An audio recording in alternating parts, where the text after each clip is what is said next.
All right, so this will be your lecture video over Unit 10. So let's get started real quick. So Unit 10 is wrist and hand. Once again, the first part of this is just kind of a little bit of a review from 125 and 116. The main things you need to know again are those nerve injuries. Make sure you know those nerve injuries and the actions and special tests, which aren't listed here, but I did give you the special test for the upper extremity last unit. So moving on. Some of the more common pathologies that you'll see is carpal tunnel syndrome. We have talked about and discussed carpal tunnel syndrome some up to this point. This is just a little bit further explanation. And the best way to really treat it is glide exercises for both the nerves and the tendons to kind of loosen up where those tendons are entrapped underneath that flexor retinaculum. And so here's some good videos on how to treat that. Also, don't forget Physio U has a lot on these as well. Trigger finger is just when the sheath of any of the flexor muscles for the fingers gets inflamed and it entraps that tendon from being able to slide within that tendon sheath. The sheath itself can get inflamed, or the tendon itself can get inflamed in that sheath, and then once somebody flexes their finger, it will get stuck in that position because it's too bulky to allow the tendon to slide back easily. And so you treat the inflammation, and you try and rest the hand, and you try and do some stretching, things like that. So here's a video on some treatments for that. Rheumatoid arthritis is a autoimmune disorder where the joint literally, your body starts to send white blood cells and to eat the joint. It gets confused and it starts to eat its own body, basically. And so this one is unique in that you have to kind of treat it differently than most things. It doesn't go through normal phases where it goes 1, 2, 3, right? You'll be in phase 3 at one point, and you'll go back to phase 1, and then, so day to day, even week to week, it can change what phase they're in. So you have to be very aware and careful to not make the inflammation in those joints worse, and not stretch when it's not helpful. But when they are in more of a phase 2 or phase 3, trying to keep those joints as mobile as possible. So it's a very unique diagnoses and pathology, and it's also the treatment of it is pretty unique. So once again, I don't need you to memorize every word on these pages. I want you to just understand the overall condition and have a general idea of how you would treat it. Osteoarthritis is also a type of arthritis, obviously, inflammation of the joints and breakdown of the joints. It's different though because it's usually comes with age or repetition. It's not your own body attacking itself, and the joint itself just begins to break down over time because of weight and use and things like that. So this is really a normal aging and trauma kind of thing that can happen to the joints themselves.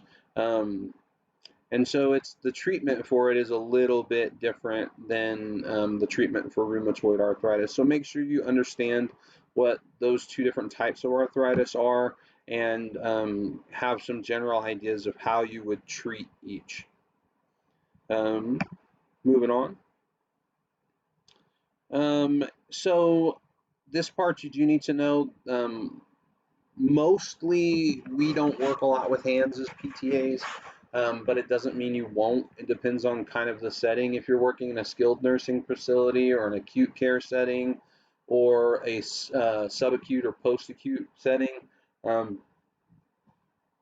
your occupational therapist and occupational therapist assistant will do most of that work. Um, but you do need to know this because, like, if somebody is coming into just an outpatient clinic, that you can work on literally any part of the body. And so just kind of be aware of that.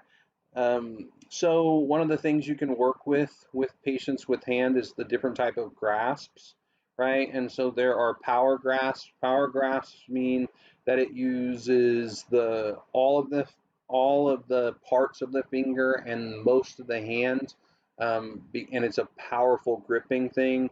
And then you have precision grasp, which means it's only using a few fingers or just using the tips of the fingers. And so you do need to know the difference between these types of grasps.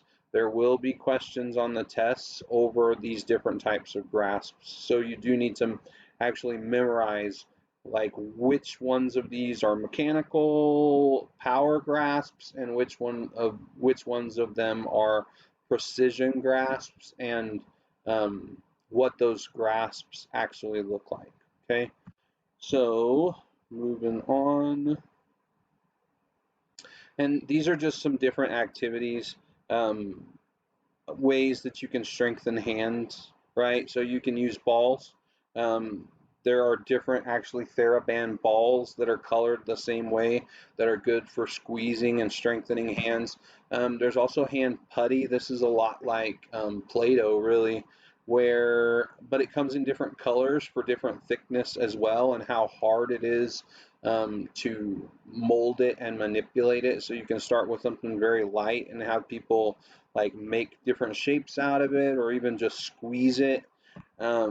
And then there are, once again, these just hand grips, right? Um, that come in different colors as well. Same colors for TheraBands. Also, they have ones that are just for the entire, all the fingers, but if you'll notice on this one, um, you can do one finger at a time. So if the patient has just one particular finger that is having problems, you can emphasize that one finger. So there's some pretty cool stuff out there. There are also flex bars. Um, they they are also made by TheraBand. Same thing with color. So you can have a patient bend those. You can have them twist them. Um, they're kind of useful tools to have. And these are just a different version of like the balls. Instead of balls, they're eggs.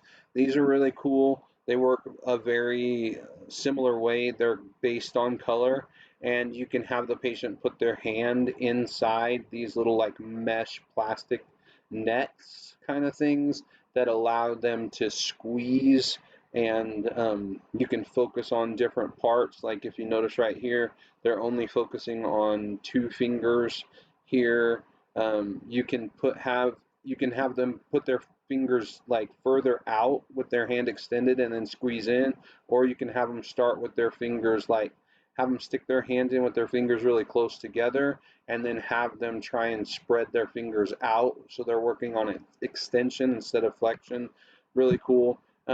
These are something you'll see pretty commonly. You can have somebody just practice manual dexterity, and precision, some of those precision grasps by just taking blocks and loading them onto a piece of string.